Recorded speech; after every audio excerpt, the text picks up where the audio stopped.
JN revela contratos suspeitos do Ministério da Saúde na gestão de Pazuello. Militares escolheram, sem licitação, empresas para reformar prédios antigos e usaram a pandemia como justificativa para considerar as obras urgentes.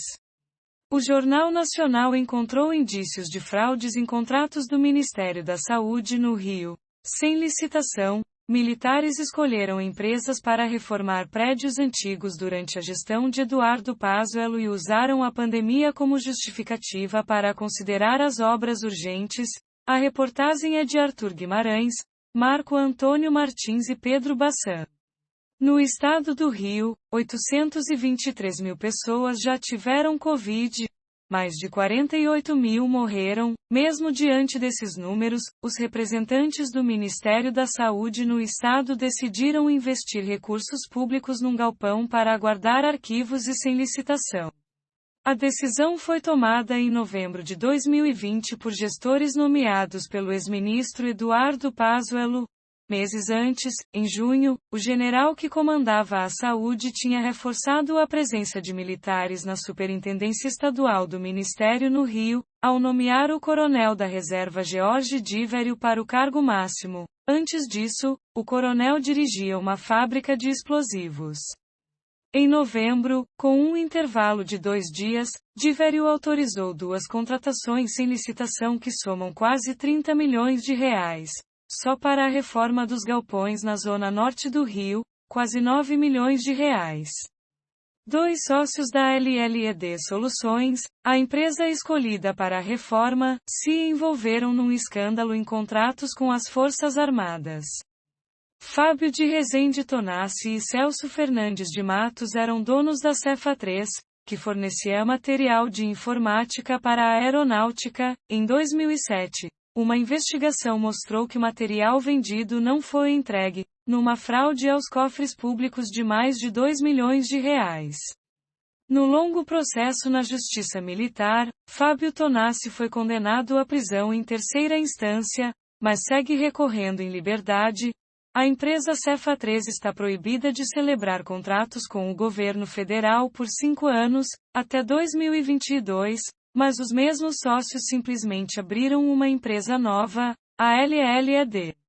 Eles continuam apresentando as Forças Armadas como principais clientes. Só no governo Bolsonaro, a empresa ganhou 4 milhões de reais em contratos. A sede da empresa não tem nem nome na porta. O único letreiro é meio abusado. Garragem, sabe ler, mesmo quem sabe não consegue ler o contrato da empresa com o governo federal. O processo de reforma dos galpões é mantido em sigilo no portal público do Ministério da Saúde, postura criticada pelo advogado e professor Carlos Ari Sandfeld, um dos principais especialistas em contratos públicos do país. No caso da pandemia, como se autorizou, em algumas situações, a fazer contratos sem licitação, a lei exigiu ainda mais transparência, mais rapidez em colocar as informações, todas elas à disposição do público. Se as informações não estão disponíveis, tem alguma coisa errada. Procurando os contratos secretos, o Jornal Nacional encontrou indícios de fraudes numa obra ainda maior e bem mais cara. Também no mês de novembro, o coronel George Díverio autorizou uma reforma completa na sede do Ministério da Saúde no Rio, por quase 20 milhões de reais, novamente sem licitação. A obra foi considerada urgente com os mesmos argumentos usados no galpão, ou melhor, mesmíssimos argumentos, incluindo longos trechos idênticos. É difícil entender a urgência de vários itens do projeto. Por exemplo, iluminação automática de LED na fachada, por 1 milhões de reais, e até a reforma do auditório, com 282 poltronas novas, a 2,8 milhares de reais cada uma. Numa pandemia, é urgente contratar remédios, contratar equipamentos, contratar profissionais que atendem diretamente à população. Mas não é urgente reformar prédios públicos para fins burocráticos e outras finalidades que são comuns, são do dia a dia da administração. Essas coisas não podem ser contratadas sem licitação sob o pretexto de que nós estamos numa pandemia.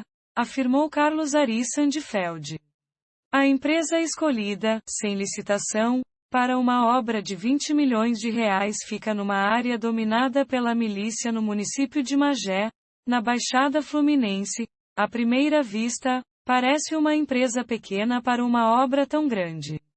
Jean Oliveira, o dono e o único gestor da São Paulo Serviços, que está inscrita na Prefeitura de Magé como microempresa, mesmo assim, por telefone, ele disse que a empresa teria condições de fazer a obra. Eu tenho caminhão caçamba, tenho 2 vans, eu tenho retro, a empresa hoje tem 16 equipamentos.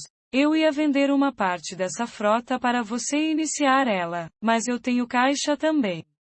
Os únicos contratos da São Paulo Serviços com a União tinham sido com a Imbel, indústria de material bélico, ligada ao Exército, mais exatamente, com a Fábrica da Estrela, a fábrica de explosivos que, na época, era dirigida pelo coronel George Díverio, o homem nomeado por Pazuello para comandar o ministério no Rio. Díverio contratou 3 vezes a empresa de Jean Oliveira sem licitação. Repórter: você conhece o coronel George Díverio? Jean Oliveira: se eu conheço ele. Repórter: sim. Jean Oliveira: não. Que tem a ver? Repórter: você não conhece.